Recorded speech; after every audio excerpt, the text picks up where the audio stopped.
ones at the back. Just one song we promised. Unless we have an encore. One, two, three, 1, 2, 3. If you love sunsets and flowers, romantic figures and hearts, this show may not be the right show for you. This is political art. The trees you see will be dead. You will see lots of rubble instead. The seas turn to mud and the rivers run dry. Poor Mother Nature has bled. Victoria's not very nice. Certainly no paradise. These artists show us how things really are. We can't all be Emily Carr. Please take a risk and look hard. Don't be an artistic coward. Painting and politics really can mix, especially in our backyard. Thank you.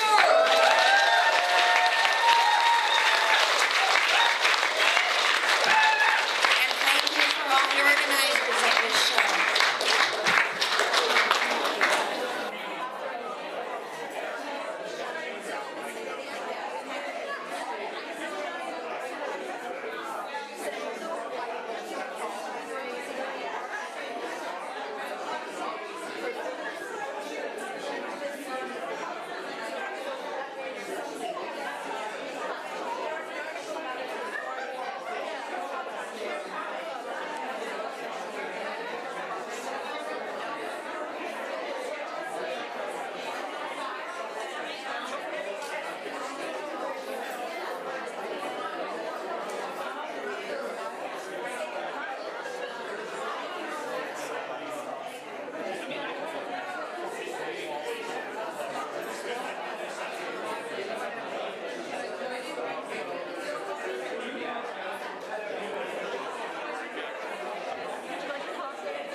Well, I feel very excited because it's a good show and a lot of people came out, and I think a lot of people are going to be energized to carry on the good fight. Can you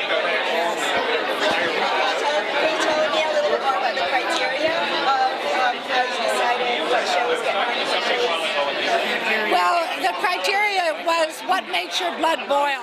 So we knew that there would be a range of subjects from environmentalists to the personal commitment of people. For instance, I'm personally committed to the concept of eliminating poverty, and homeless is an issue that really makes my blood boil because they die 40 years younger than those with roofs over their head. Well, the painting that I did was on Bring Back Our Girls. That really is a major issue. It's not only for the Bring Back Girl campaign, but for the missing and murdered Aboriginal woman in our country, plus all the other women who are missing and murdered. It's a really big issue here that we want something done now, not just keep putting off and putting off. So I think we need to be united around that. So I'm hopeful with all the enthusiasm around that more will be done on the many issues that face us. How important do you think it is women's role in arts and in terms of having an exhibit? It's not only female artists. Yeah, we have some men. Men have always been a part of the women's movement. But in terms of the growth of female artists, when I was a younger artist, you would find galleries on the level of the Victoria Art Gallery, that gallery level across the country. They were very rare to see a woman showing. And of course now it's certainly 50% are women, if not more. So that's been a big progress just for women artists. So I'm happy with that. Is there something you'd like to add? Well, as I said, I feel very energized and happy that so many people came out, that we have such a range of artists, some very experienced and some emerging artists, but the range of topics is truly amazing and reflects so many of our concerns today. Yes, it's exciting. This is a great day. Okay.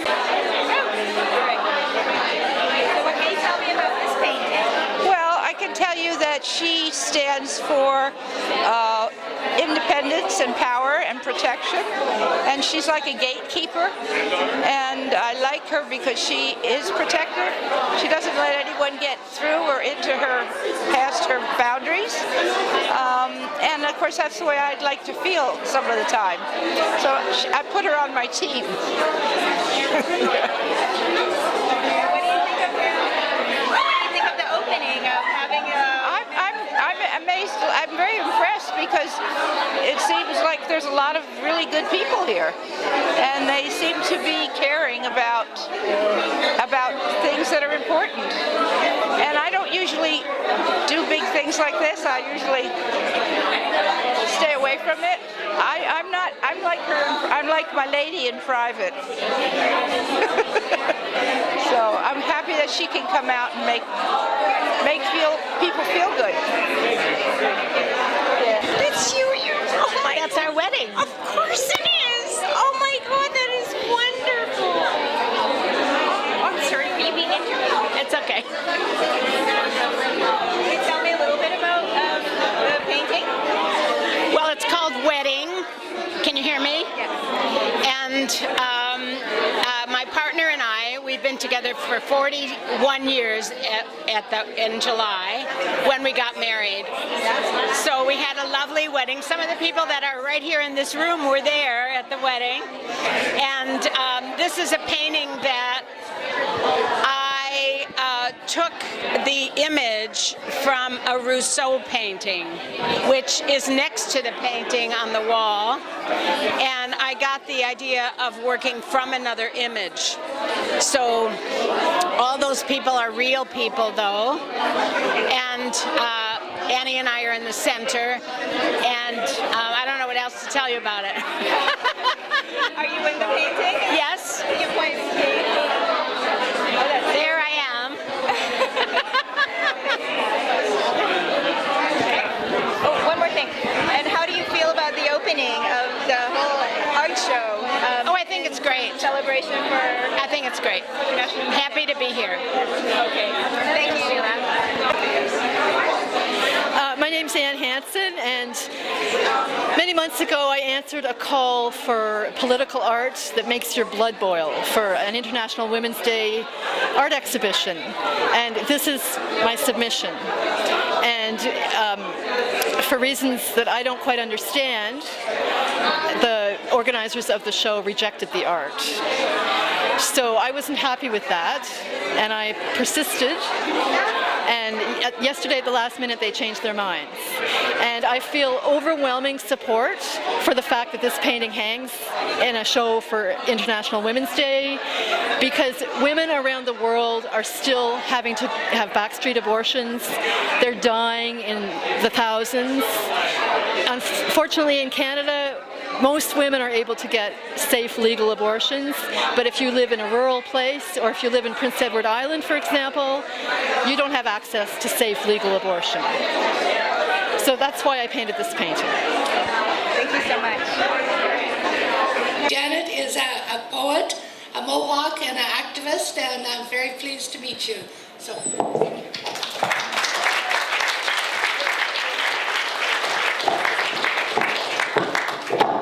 Oh, what a good sound, eh? It was written for the Walk a Mile in Her Shoes event, which used to be here in Victoria, and that event welcomed men to come in and explore what it is, their part that they can play in preventing violence against women. Move a mountain. We want more, and we want it now. We want it to stop, and we want it to stop now. Lies are violence. Stop telling lies and holding back facts. There is only truth, and you know this, we feel it. Truth is a choice, so choose it. It will set you free. Freedom is worth it. We are survivors, with many scars lined along body, territories brought together, making road maps, looking like turtles back. This landmass, our home, where sisters go missing. We miss them, this physical place so disconnected. We hear them call to us. Come back, sisters, to the teepees and lodges. Come back, aunties, to the big houses and wigwams. Come back, grannies, to the forest deep lean-tos. Come back, clan mothers. More than ever, we need you. Walk proud, let your steps resound, traveling down into earth where my grandmother sleeps, and yours does too. We knock on her door and say, show us the way, teach us the words, feed us knowledge, and reconnect us to earth. Criminalized catastrophes make headlines every time. The time it takes to keep us safe takes up so much. Hours better spent collecting beautiful lessons and blurring the lines between us until we begin to move together. Venturing outward under magical moonlight without worry of darkness or danger. Running in celebration through light-filled fields, this need for protection produces so much distraction. Makes my head and body ache with exhaustion. Stay calm, reclaim your place. If we could really walk in her shoes, we wouldn't be walking at all. We'd be running for our lives, running with the wolves. We stand and watch digital clocks roll over into another year without resolution or solution. We see elders translate for Creator in folded arm stance. They ask, you don't know war is wrong yet? You haven't stopped the violence? The movement moves one step to the next. We make it our business to correct it, expand our minds to the endless possibilities.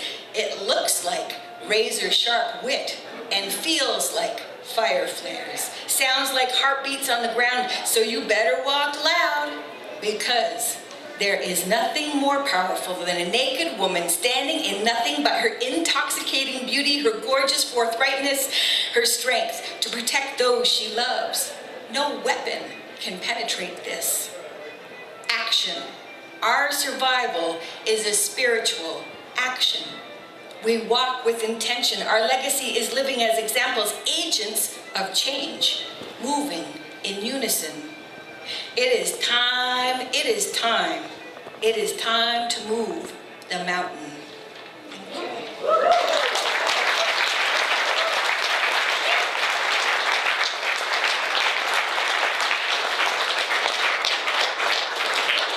What makes your blood boil? This is what makes my blood boil. This is written for the exhibition. Okay, well, wait till you hear it. I'm going to ask you for a little bit of assistance with this. So when I say, you know what makes my blood boil, I'm going to ask you to ask me what. Okay. You know what makes my blood boil? What? Poets who read each line of their poems as a question. Make a statement already. You know what makes my blood boil? What? Protests with paper mache creatures, bongo drummers, and sing-alongs. It's a protest, people, not some hippy-dippy love party. You know what makes my blood boil? What? Caucasian bands with the word funk in their names. Please. You know what makes my blood boil? What? Racism, classism, ageism, sexism, and the patriarchy. You know what makes my blood boil? People on bikes in the middle of the road turning left through intersections as if they're cars. Get the hell out of the way, you're not a car, you're blocking up the traffic. You know what makes my blood boil? Rifflandia. Hipster much? You know what makes my blood boil? Hipsters. Get a real culture already. You know what makes my blood boil? May 24th, July 1st, November 11th, and December 25th. You know what makes my blood boil? Censorship! What are you afraid of? You know what makes my blood boil? Violence against women. Let's all agree right now to adopt a zero-tolerance policy in our own lives and for any violent acts we may witness or be aware of in the lives of others, to say something and do something to keep all women safe. Thank you very much for inviting me to this.